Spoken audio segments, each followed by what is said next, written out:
Vancouver Whitecaps, they remain the top team, Canadian team, I should say, still in Major League Soccer, gentlemen. But reports are indicating that Pedro Vite will be leaving and is headed to Pumas.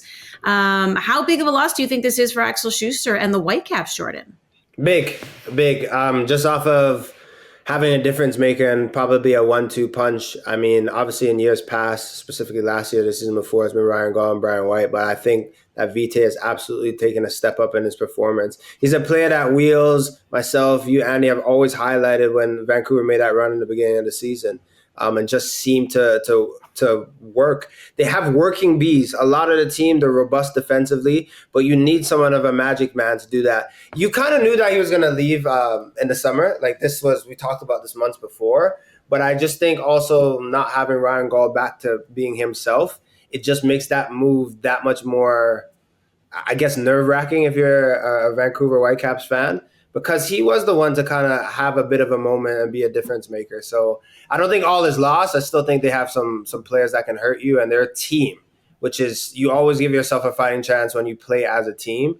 But again, when this game comes down to it, you still need players to be a difference maker and put the ball in the back of the net or set up a big striker, and he was that player for the club. Short term, this could be a difficult loss for the Whitecaps, but medium, longer term, it could work out all right for the Whitecaps. Like Jordan said, I thought Vite was excellent, especially during the CONCACAF Champions Cup run, and is one of the main reasons him and Berhalter, their flexibility, their just overall standard of play during that tournament went a long way to them qualifying for the final. At 22, I feel like he's finally just hit his stride. And that's why it's so disappointing that he's leaving right now. Like, it was a little bit of a slow burn. He showed flashes, but showed a level of consistency playing in multiple different positions this season. So for a club who's top 5 in Major League Soccer, who looks like they could be in a position to kick on to either compete for Supporters' Shield, I think that should be the standard this season in a very mediocre MLS, or even go on and win MLS Cup. This could be a little bit of a blow, but I think that we need to give it some time before we provide a proper evaluation, because for a number of different reasons. Vancouver is going to have all kinds of flexibility this summer to add to their team. It's about adding the right pieces that balance players for the future and who can win now. And we need to see how much Vancouver actually getting in return of a player sale like Vite, which brings back to the club as well. It's rumored that they're bringing in the Peruvian winger Kenji Cabrera.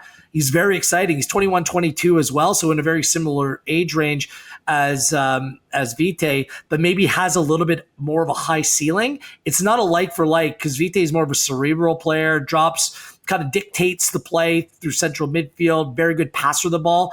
Cabrera is more of a runner, more of a dribbler, exciting player, works more from the left-hand side as an inverted winger.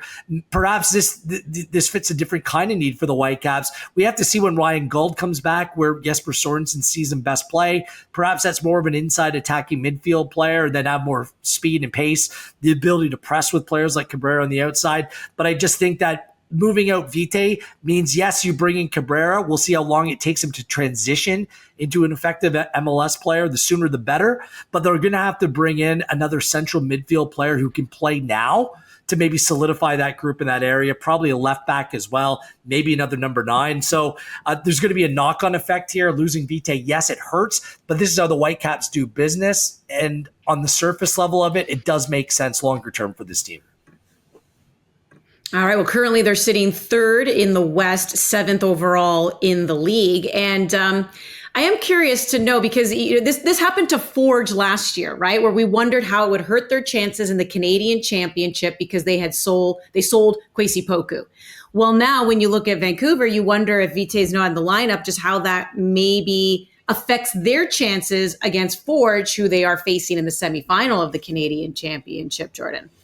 They should still be considered the favorites. I know I think we did it on match night, and I said 55% that I feel that Forge could actually go out and win this tournament. That's because I'm a Forge lover. It's very, very high, but still Vancouver Whitecaps have more than enough to go and compete. I just love that it's 2 legs. And I think if Forge can get a result in the first one, everything is to play for in the second. And I think these teams are, obviously you look at Whitecaps and the way that they play with Ahmed, with Nelson, with White up top. robust defensively, great spine in the midfield. They're a great team. But I just think once you get to the semifinals, it's anyone's game. You have to just be able to play smart and sensible on the day, and I think Forge have proven to do that. Yeah, it's a positive move if you're a Forge fan. Seeing Vite leave, one of the top players in a position where, again, I still think that they need to add. Just when the MLS window opens in July 24th to make moves, let's see what the Whitecaps do. Because if they can add, if they can strengthen, then perhaps this exit doesn't play in Forge's advantage, because if it allows them to make other moves to improve elsewhere, then there could be a knock-on effect. It's a wait and see, but on the surface of it, no Vite means good things for Forge. But yeah, just what's the knock-on effect here?